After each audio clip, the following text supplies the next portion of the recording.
आप सब जानते हैं, श्रद्धेय आचार्य श्री पूज्य स्वामी जी महाराज लगभग 25 वर्षों से 20 वर्ष से अधिक समय से सार्वजनिक जीवन में देश की समाज की सेवा कर रहे हैं। 2005 में पहली बार एक योग शिविर का आयोजन हरिद्वार किया गया, जिसमें पूज्य स्वामी जी महाराज ने इस संकल्प के साथ पूरे देश के ऐसे योग्य योग में रुचि रखने वाले भाइयों और बहनों को आमंत्रित किया, जिनको पूज्य स्वामी जी महाराज ने 11 दिन तक योग सिखाया और उनको ये कहा कि अब जो मैं कर रहा हूं वो मेरे प्रतिरूप बनकर आप सब देश के कोने कोने में जाकर करें। लगभग 3000 व्यक्तियों को 2005 में योग शिक्षक का प्रशिक्षण हरिद्वार के भूपतवाला में दिया गया। इसी प्रकार 2006 में लगभग 3000 व्यक्तियों को प्रशिक्षण दिया गया। 2006 में पहली बार पतंजलि योग प्रशिक्षण समिति के नाम से जो शिक्षक बने थे उनकी समितियां जिला स्तर पर बनाई गई। उसके बाद 2007 में जब पूज्य स्वामी जी महाराज ने यह देखा कि भारत के 125 करोड़ लोगों में, उस समय के लगभग 115 करोड़ लोगों में एक बड़ी संख्या बीमारों की है। देश में 6 लाख गांव हैं, 5500 से अधिक तहसीलें हैं, 600 से अधिक जिले हैं, तो इन सब में 2-4 हजार शिक्षकों से कार्य नहीं हो सकता। तो 2007 में जिला स्तर पर एक पाठ्यक्रम देकर हर जिले में 100, 200, 500, 1-1 हजार तक सहयोगी शिक्षक तैयार किए गए। उन्होंने इस योग की गंगा को आगे बढ़ाया। उसके बाद 5 जनवरी 2009 में भारत स्वाभिमान संगठन की स्थापना की गई, जिसके अंतर्गत अलग अलग 15 प्रकोष्ठ काम करते थे। उन 15 प्रकोष्ठों में, क्योंकि पूरे देश में महिलाओं की संख्या लगभग 50% है, तो महिला पतंजलि योग समिति के नाम से बहनों का एक अलग से विशेष संगठन बनाया गया। युवाओं की संख्या लगभग 60 करोड़ अपने देश में है। भारत दुनिया का सबसे अधिक युवा देश है, तो युवाओं का युवा भारत संगठन बनाया गया। और देश में लगभग 80% लोग किसान हैं, खेती से जुड़े हुए हैं। तो किसानों के लिए किसान पंचायत के नाम से एक संगठन बनाया गया। इस प्रकार 5 प्रमुख संगठन पूरे देश में पतंजलि योगपीठ के अंतर्गत काम करते हैं, पूज्य स्वामी जी महाराज के मार्गदर्शन में, नेतृत्व में काम करते हैं। ये सब आपको पता है। अपने 5 संगठनों के मूल में योग और अध्यात्म है। 5 संगठन स्वतंत्र होकर अपने अपने संगठन का काम बढ़ा सकते हैं, लेकिन जब कोई सामूहिक कार्यक्रम हो, सामूहिक आंदोलन हो, तो सबको सामूहिक रूप से पूर्ण पुरुषार्थ करना है। ये 5 संगठनों के बीच में समन्वय का सिद्धांत है। योग समिति, पतंजलि योग समिति मुख्य रूप से गांव-गांव तक योग को पहुंचाने का कार्य करेगी। योग कक्षाओं के, योग शिविरों के विस्तार का कार्य करेगी। महिला पतंजलि योग समिति महिलाओं के मध्य में योग के विस्तार का कार्य करेगी। युवा भारत युवाओं के मध्य में योग के प्रचार प्रसार के साथ साथ युवाओं को देश के साथ, संस्कृति के साथ, समाज के साथ, हमारे गौरवशाली अतीत के साथ जोड़ने का कार्य करेगा। किसान पंचायत किसानों को जोड़कर किसानों के मुद्दों को आगे बढ़ाने का, किसानों को जीरो बजट खेती करवाने के लिए, प्राकृतिक कुदरती खेती करवाने के लिए तकनीक मुहैया करवाना, तकनीक उपलब्ध करवाना, उनको प्रेरित करना, इस प्रकार का काम किसान पंचायत करेगा। ये प्रमुख रूप से 5 संगठनों के काम है। इन सबके मूल में योग और अध्यात्म है। हमारे संगठन की संस्कृति है करिष्य वचनम तव, अर्थात जो हमारे गुरु का आदेश है, जो संगठन का आदेश है, जो हमारे वरिष्ठ पदाधिकारियों का आदेश है, उसका 100% अनुपालन करना, यह हमारे संगठन की संस्कृति है। अब कई बार सवाल आता है कि हम 100% अनुपालन क्यों करें? हम 100% अनुपालन इसलिए कर रहे हैं क्योंकि देश में और दुनिया में आंदोलनों में, किसी भी संगठन में जब जब कोई परिवर्तन हुआ है, जब जब कोई बड़ा काम हुआ है, तो वो 100% अनुशासन के साथ ही हुआ है। 1857 की क्रांति आप सबको याद है। 1857 की क्रांति में लाखों क्रांतिवीर अपने प्राणों की आहुति देने के लिए तैयार थे। लाखों लोगों ने संघर्ष किया, पूरी योजना बन चुकी थी, गांव गांव में रक्त कमल का और रोटी का संदेश पहुंच चुका था, लेकिन फिर भी वो क्रांति पूरी तरह से सफल नहीं हो पाई। उस क्रांति के सफल ना होने के पीछे कारण था कि उस समय जो संगठन बनाया था नाना साहब ने, तात्या टोपे ने, उस समय यह निर्धारण किया गया था कि पूरे देश में 31 मई को एक साथ क्रांति की जाएगी। लेकिन कुछ उत्साही नौजवानों ने 10 मई को ही समय से पहले क्रांति प्रारंभ कर दी। उन नौजवानों की भावना में, उनके बलिदान में, उनके विचारों में कोई कमी नहीं थी, लेकिन कमी सिर्फ इतनी थी कि वो अनुशासित नहीं थे। संगठन के निर्देश का पालन क्यों करना है ये उनको नहीं पता था, और उस 1857 की क्रांति में लाखों व्यक्तियों ने अपने प्राणों की आहुति दी, और आहुति देने के बाद भी निर्देश का पालन ना करने के कारण हमें पूरी सफलता, पूरी आजादी 1857 में नहीं मिल पाई। अलग अलग जगह विद्रोह हुए तो अंग्रेजों ने उन विद्रोहों को कुचल दिया, उनको दबा दिया। इसलिए हमें अपने संगठन में 100% निर्देशों का पालन करना है। हमारी आजादी की लड़ाई में भी ऐसी बहुत सी घटनाएं हैं जहां पर दोनों साथियों के, अलग अलग बड़े व्यक्तियों के विचार नहीं मिलते थे, लेकिन जब संगठन ने एक बार निर्णय कर लिया तो उसका 100% पालन करते थे। 9 अगस्त को काकोरी कांड हुआ। काकोरी कांड में पंडित रामप्रसाद बिस्मिल जी ने, चंद्रशेखर आजाद ने योजना बनाई कि हम ट्रेन को लूटेंगे। अशफाक उल्लाह खां बिल्कुल सहमत नहीं थे, उन्होंने अपना विचार रखा, और अंत में जब पंडित रामप्रसाद बिस्मिल जी ने निर्णय कर दिया कि हमें काकोरी की ट्रेन लूटनी है, तो अशफाक उल्लाह खां अपने प्राणों की परवाह ना करके उस निर्देश का पालन करने में, अपने संगठन के मुखिया का पालन करने में पूरी तरह से जुट गए थे। तो हमें संगठन के निर्देश बिना किसी संशय के, बिना किसी भ्रम के, बिना किसी उलझन के, बिना किसी नकारात्मकता के, निराशा के, अविश्वास के, आत्मगलानी के, कुतर्क को छोड़कर हमें 100% इस संगठन के निर्देशों का पालन करना है। हमारी संस्कृति है करिष्य वचनम तव। हमारी क्या संस्कृति है? एक बार आप सब बोलेंगे मेरे साथ, हमारी संस्कृति है करिष्य वचनम तव, अर्थात जो गुरु का आदेश है, जो संगठन का आदेश है, उसका 100% अनुपालन करना। संगठन की 7 मर्यादाएं हैं।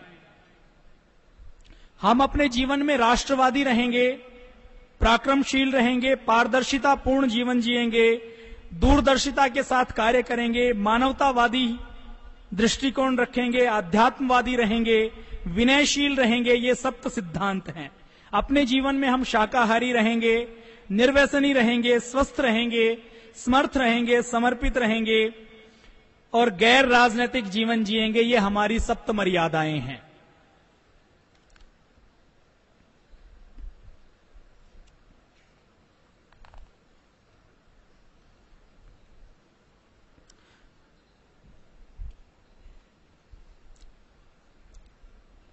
पूज्य स्वामी जी महाराज कहते हैं कि हमारे 5 संगठन यद्यपि काम करने में स्वतंत्र हैं, लेकिन आपसी समन्वय के साथ काम करना है।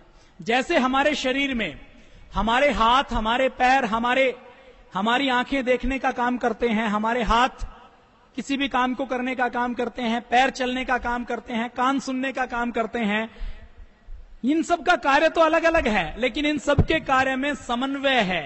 हाथ कभी भी आंख के अंदर अंगुली मारने का काम, उसको फोड़ने का काम नहीं करता। पैर कभी भी दिमाग जिस दिशा में चलने के लिए आदेश देता है उससे विपरीत नहीं चलते। इस प्रकार जैसे शरीर के सभी अंगों में संतुलन होता है, उसी प्रकार हमें अपने संगठन में संतुलन रखना है। पूज्य स्वामी जी महाराज आगे कहते हैं कि हमारी रीति नीति है, हमारी मर्यादा, हमारा दृष्टिकोण है कि हमें संगठन के प्रत्येक व्यक्ति को यह दृष्टिकोण रखना है कि इस शरीर पर पहला अधिकार भगवान का है, दूसरा अधिकार हमारी मातृभूमि का है, तीसरा अधिकार माता पिता का और गुरुजनों का है, चौथा और अंतिम अधिकार हमारे स्वयं का है। तो हम जो काम करें वो पहले भगवान को, मातृभूमि को, माता पिता और गुरु को केंद्र में रखकर करें। पूज्य स्वामी जी महाराज कहते हैं कि आजादी कभी भी बिना कुर्बानी, बिना शहादत, बिना बलिदान के नहीं मिलती। आजादी मिलती भी कुर्बानी से है और आजादी सुरक्षित भी कुर्बानी से रहती है।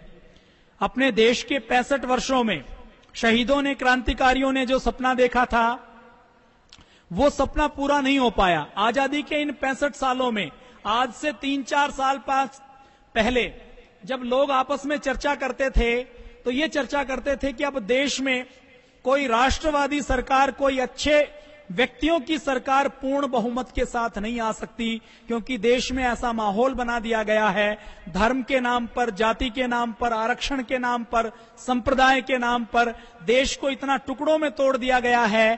क्षेत्रीय पार्टियां अपने स्वार्थ सिद्धि के लिए इतनी लगी हुई हैं कि 300 सीटें किसी एक पार्टी को मिले, ऐसा हो नहीं सकता। ऐसा विचार सबका बना हुआ था। आप में से भी एक बड़ी संख्या ऐसे भाइयों और बहनों की रही होगी जिनका चिंतन ऐसा रहा होगा।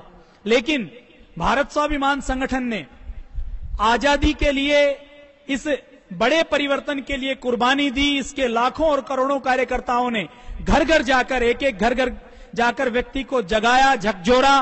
भारत स्वाभिमान यात्रा के अंतर्गत 300 से अधिक जिलों में, 4000 से अधिक तहसीलों में और 2 लाख से अधिक गांवों के बीच से पूज्य स्वामी जी महाराज की और संगठन की यात्रा निकली।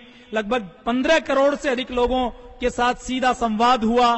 15 लाख किलोमीटर की यात्रा हुई। तो देश के अंदर वो हो गया जिसके बारे में जिस पार्टी को आज बहुमत मिला है उसने भी नहीं सोचा था।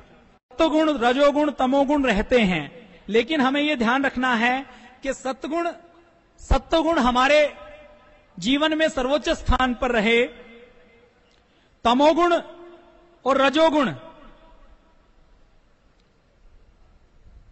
उसके बाद रहे, ये हमें ध्यान रखना है। घर परिवार या संस्था में जहां कहीं हम काम करते हैं तो बहुत बार अलग अलग सुझाव, अलग अलग विचार हो सकते हैं। विचारों में मतभेद हो सकता है, लेकिन मनभेद कभी ना हो, इसका ध्यान रखें। कभी कोई निर्णय करें तो आपस में बातचीत करें, आपस में चर्चा करें, लेकिन एक बार जब निर्णय के ऊपर पहुंच जाए तो आपस में मतभेद ना रखें, आपस में अलग अलग विचार ना रखें। इस बात का ध्यान रखें। रसोई घर में जब कभी बर्तन होते हैं तो आपस में वो कई बार खड़क जाते हैं, लेकिन हमें ये ध्यान रखना है कि हमारे बर्तन टूटे नहीं और रसोई घर की आवाज घर के बाहर ना जाए।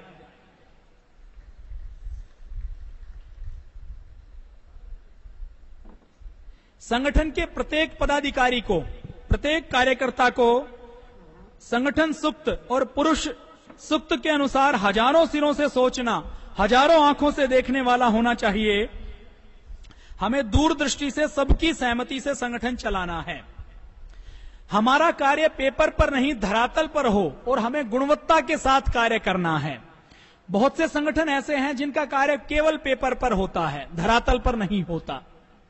आपके जिले में भी ऐसे बहुत से संगठन बने हुए हैं जो 100, 200, 500 रुपए की 4 कापियां लेकर किसी विद्यालय में जाएंगे, सेवा करने के नाम पर 100 रुपए खर्च करेंगे और उसके प्रमोशन करने के नाम पर 1000 रुपए, 2000 रुपए खर्च कर देते हैं। तो हमारा कार्य सिर्फ पेपर पर नहीं होगा, पेपर के ऊपर भी उसकी पूरी एक्चुअल रिपोर्ट रहेगी, लेकिन साथ साथ हमारा कार्य धरातल पर रहेगा। धरातल पर हमारा कार्य पूरे देश व समाज को दिखेगा। हाँ, उत्तराखंड की त्रासदी पिछले वर्ष इन्हीं दिनों हुई थी, इन्हीं दिनों में उसका पता लगा था। उत्तराखंड की अगर बात करें तो अकेले उत्तराखंड में लगभग 48,000 एनजीओ काम करते हैं। उत्तराखंड में इतने गांव नहीं है। उत्तराखंड में जब त्रासदी हुई तो उन एनजीओ की, किसी भी एनजीओ का कोई सदस्य या एनजीओ का व्यक्ति उत्तराखंड की त्रासदी में सहयोग करता हुआ दिखाई नहीं दिया। लेकिन इन सारे एनजीओ की अगर आप पेपर की रिपोर्ट देखेंगे तो बहुत मोटी मोटी दिखाई देगी, फंडिंग बहुत मोटी मोटी लेते हैं। तो हमारा कार्य पेपर का नहीं है, धरातल का है। लेकिन पेपर के काम में भी हमें पीछे नहीं रहना, पेपर का काम भी परफेक्ट करना है। हमें अपनी 90 से 99% ऊर्जा का उपयोग अपनी क्षमताओं को विकसित करने में करना है। हम ध्यान रखें हमारे अंदर कभी भी गिरावट की स्थिति ना आए। संस्थागत सारे निर्णय हम तुरंत करें, त्वरित गति से करें, और कोई भी निर्णय कभी किसी एक पक्ष का विषय सुनकर, एक पक्ष की बात सुनकर ना करें। दोनों पक्षों की बात सुनने के बाद ही कोई निर्णय करना है। हमें अपनी जिंदगी में अपना कर्तव्य, अपना कर्म कभी नहीं छोड़ना। हमें नित्य कर्म में कम से कम 1 घंटा योग अवश्य करना है। यदि हमारा कोई योग शिक्षक बीमार होता है तो समाज में योग का अपयश होता है, इसका हमें ध्यान रखना है।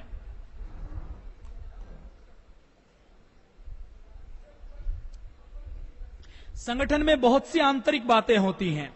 आप यहां कार्यकारिणी की बैठक में आए हैं, जिले की बैठक करते हैं, प्रांत की बैठक करते हैं, तो बहुत सी गोपनीय और आंतरिक बात आपको बताई जाती है, कही जाती हैं। उन बातों की कभी भी रिकॉर्डिंग ना करें और उन गोपनीय बातों को कभी भी किसी के सामने ना कहें। गोपनीय बात, अगर संगठन की आंतरिक बात कोई कार्यकर्ता, कोई पदाधिकारी जहां उसको नहीं कहनी चाहिए वहां पर कहता है, तो इसका अर्थ है कि संगठन निष्ठा के ऊपर, उसके ऊपर प्रश्न चिन्ह है। वो अनजाने में भी कोई भूल करता है तो संगठन की बहुत बड़ी हानि हो सकती है। 1857 की क्रांति में भी ऐसा ही हुआ। 10 मई को क्रांति प्रारंभ कर दी, उसके बाद कुछ लोगों ने गोपनीयता भंग कर दी।